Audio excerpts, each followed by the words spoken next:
নমস্কার। আশা করি আপনারা সবাই খুব ভালো আছেন। কুকিং অ্যান্ড মাই ভিলেজ চ্যানেলে আবারও একটি নতুন পর্বে আপনাদের সবাইকে স্বাগত জানাই। নতুন রান্নার ভিডিও নিয়ে আপনাদের সামনে চলে এসেছি। আপনারা ভিডিওটি অবশ্যই শেষ পর্যন্ত দেখতে থাকুন, আর ভিডিওটি যদি ভালো লেগে থাকে সাবস্ক্রাইব করে পাশে থাকুন। আপনারা দেখতেই পাচ্ছেন আমাদের এখানে খুব বৃষ্টি হচ্ছে, আর এই বৃষ্টির সময় পুরনো কই মাছ, শোল মাছ খুব পাওয়া যায়। আর আজকে বাবা বাজার থেকে একটা পুরনো শোল মাছ এনেছে, সেটা রান্না করব। শোল মাছ কেটে ধুয়ে নিয়ে চলে এসেছি রান্নাঘরে।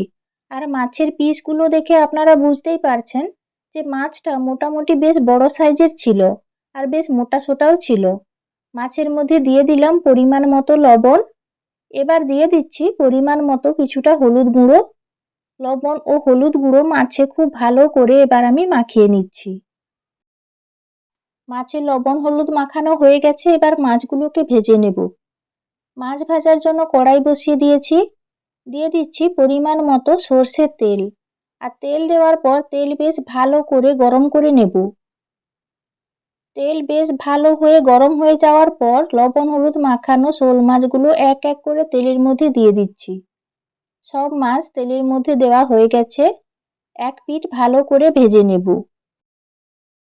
মাছের ওপরের দিকটা দেখেই বোঝা যাচ্ছে একদিক ভাজা হয়ে গেছে।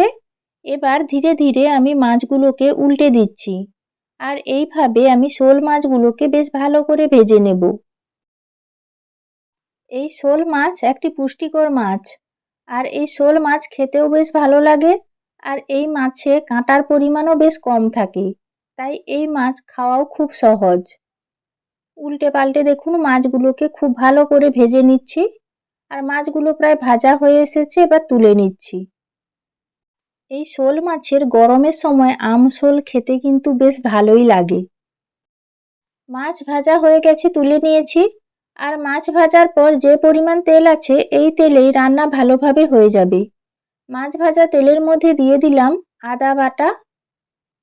এই পর্যায়ে আমি তেলের মধ্যে দিয়ে দিচ্ছি পেঁয়াজ বাটা। আদা বাটা ও পেঁয়াজ বাটা দেওয়ার পর দিয়ে দিচ্ছি কয়েকটা কাঁচা লঙ্কা চেরা। নাড়াচাড়া করে আদা ও পেঁয়াজ বেশ ভালো করে ভেজে নিচ্ছি। শোল মাছ বিভিন্নভাবে রান্না করা যায়, তবে আজকে আমি যেভাবে রান্না করছি আপনারা এভাবে বাড়িতে রান্না করুন। খেতে আশা করি বেশ ভালোই লাগবে। নাড়াচাড়া করে পেঁয়াজ ও আদা কিছুটা ভেজে নিয়েছি। এই পর্যায়ে দিয়ে দিলাম পরিমাণ মতো লবণ।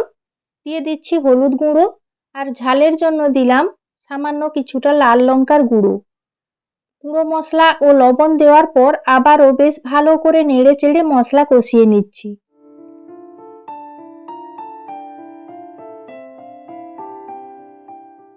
গুঁড়ো মশলা দিয়ে কষানোর পর খুব সুন্দর একটা কালার এসছে। এই পর্যায়ে আমি দিয়ে দিলাম সরু সরু করে কেটে রাখা টমেটো। টমেটো দিয়ে আবারও বেশ ভালো করে মশলাটা কষিয়ে নিচ্ছি। কিছু সময় পর আপনারা দেখতেই পাচ্ছেন টমেটো খুব ভালোভাবে গলে গেছে। তবে আরও কিছু সময় মশলাটা ভালো করে কষাতে হবে, এই টমেটোর জলটা ভালো করে শুকাতে হবে। এই পর্যায়ে দিয়ে দিচ্ছি কিছুটা জিরে বাটা। আবারও নেড়ে চেড়ে দিচ্ছি। মশলাটা বেশ ভালো করে কষাতে থাকবো। যত সময় না মশলা থেকে তেল বের হচ্ছে তত সময় কষাবো। আর টমেটো থেকে যে এক্সট্রা জলটা বেরিয়েছে সেই জল খুব ভালো করে শুকিয়ে নেব।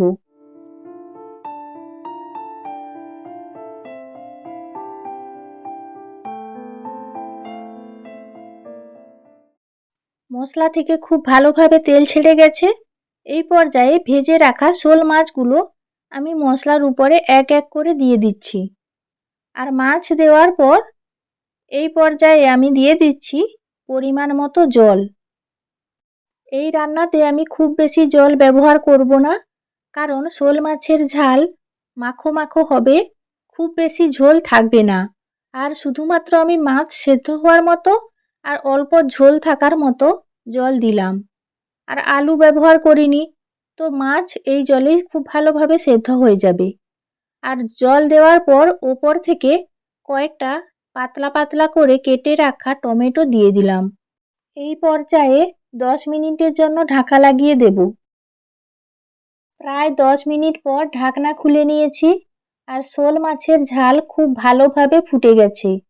আর দেখুন ঝোলটাও আগের থেকে অনেকটাই কমে গেছে, বেশ মাখো মাখো হয়েছে আর মাছও খুব ভালোভাবে সেদ্ধ হয়ে গেছে।